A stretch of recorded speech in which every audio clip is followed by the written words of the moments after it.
semuanya, perkenalkan nama saya Francisca Natasha.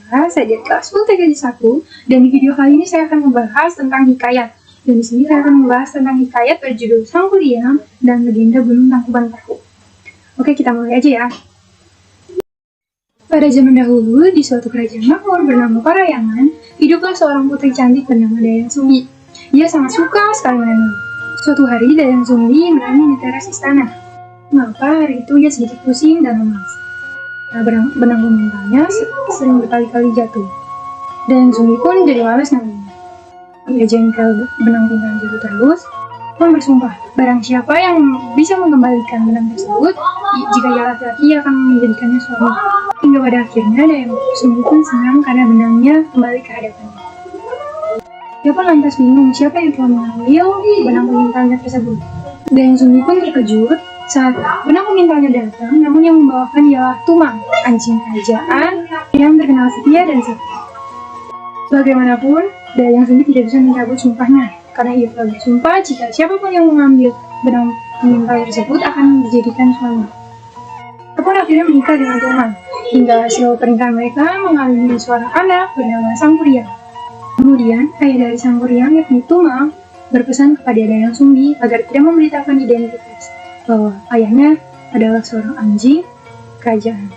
Hingga akhirnya Sangkuriang pun tumbuh menjadi anak yang lincah, cerdas, dan sehat. Tumang pun selalu mengikuti Sangkuriang kemana pun Sangkuriang pergi. Serta mengajarkan kesaktian yang dimilikinya. Sangkuriang pun mengira Tumang bahwa hanya peliharaan anjing semata saja, karena ia tidak tahu bahwa Tumang merupakan ayahnya. Suatu hari, Dayang Sumbi pun menyuruh Sangkuriang untuk berburu binatang ke hutan karena ada pesta istana. Sangkuriang pun menuruti apa yang telah diperintahkan ibunya, hingga akhirnya dia pergi berburu ke hutan bersama dengan Tumang ayahnya. Sayangnya, sampai hari gelap ia tidak mendapatkan hasil. Karena jengkel, Sangkuriang pun akhirnya membunuh Tumang dan menyerahkan hasil buruannya kepada ibunya. Dayang Sumbi pun tidak mengetahui bahwa daging itu merupakan daging Tumang. Dia mengira itu merupakan hasil buruan dari Sangkuriang. Setelah pesta usai, Dayang Sumbi pun menanyakan keberadaan Tumang, karena semenjak pesta hingga selesai, Tumang tidak diketahui keberadaannya. Akhirnya Sangkuriang pun mengakui perbuatannya kepada ibunya, bahwa hasil buruannya yakni merupakan daging Tumang, ayahnya sendiri. Dayang Sumbi yang begitu kesal mendengar perbuatan Sangkuriang, ia pun tidak bisa menahan emosinya hingga pada akhirnya ia melukai kening Sangkuriang.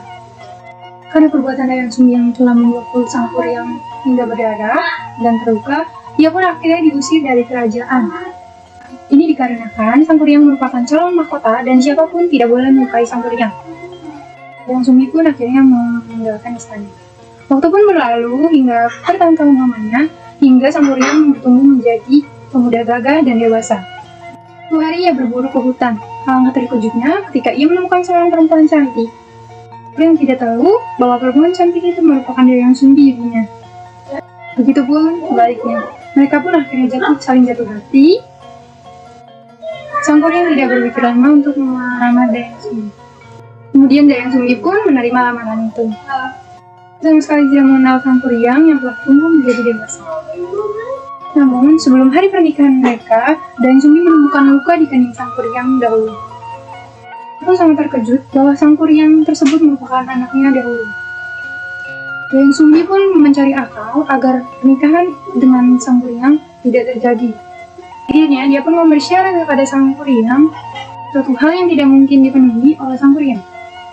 Dia meminta Sangkuriang untuk mengubah bukit menjadi bendungan, juga membuat perahu untuk menyusuri bendungan tersebut. Semua itu harus selesai sebelum fajar menyingsing. Permintaan Dayang Sumbi begitu berat, namun Sangkuriang tidak patah semangat dan mengsanggupi dari permintaan Dayang Sumbi tersebut. Ia mengeluarkan semua kesaktiannya. Ia mengundang jin dan halus untuk membantunya. Kesaktian ini didapatkan Sangkuriang dari ayahnya, yakni Tumang.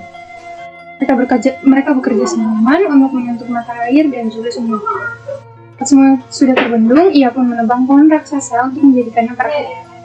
Dayang Sumbi pun gelisah karena pekerjaan Sangkuriang yang hampir selesai. Ia pun mencari berbagai cara dan memohon kepada Tuhan agar tidak terjadi pernikahan. Namun terjadi, matahari terbit begitu cepat. Sangkuriang pun gagal. Sangkuriang pun sangat kesal karena ia merasa dirinya ditipu. Dayang Sumbi pun pada akhirnya memberitahukan kebenaran bahwa Sang Kuryang merupakan anaknya dan tidak mungkin ia menikahi anaknya sendiri. Sang Kuryang tidak percaya dengan ucapan Dayang Sumbi. Ia begitu marah dan Sang Kuryang memandang perahunya begitu jauh. Perahu itu jatuh dengan posisi terbalik, kemudian berubah menjadi gunung yang sekarang disebut dengan Gunung Tangkuban Perahu.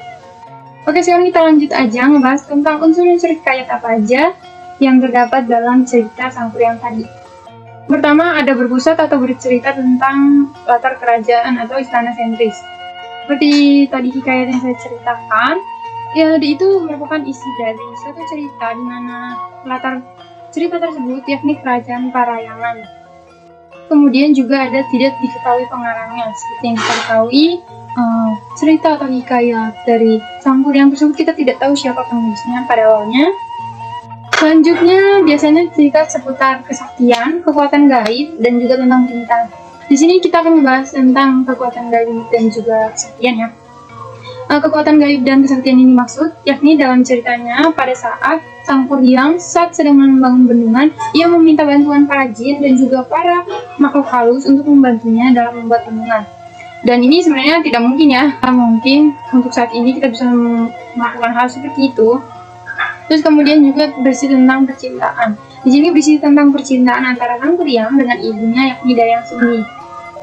Kemudian ada prologis yakni cerita-ceritanya sulit diterima logika, dan contoh dari cerita Sang Kuryang ini adalah pada saat Dayang Sumbi memohon kepada Tuhan agar matahari diterbitkan cepat, dan akhirnya matahari tersebut diterbitkan cepat adalah karena nggak mungkin aja ya untuk saat ini kita berdoa kepada Tuhan agar mataharinya terbit begitu cepat terus kemudian kejadian itu kan nggak mungkin. Oke. Sekian dari ciri-ciri yang saya bahas. Terima kasih. Jika ada kekurangan saya mohon maaf. Terima kasih.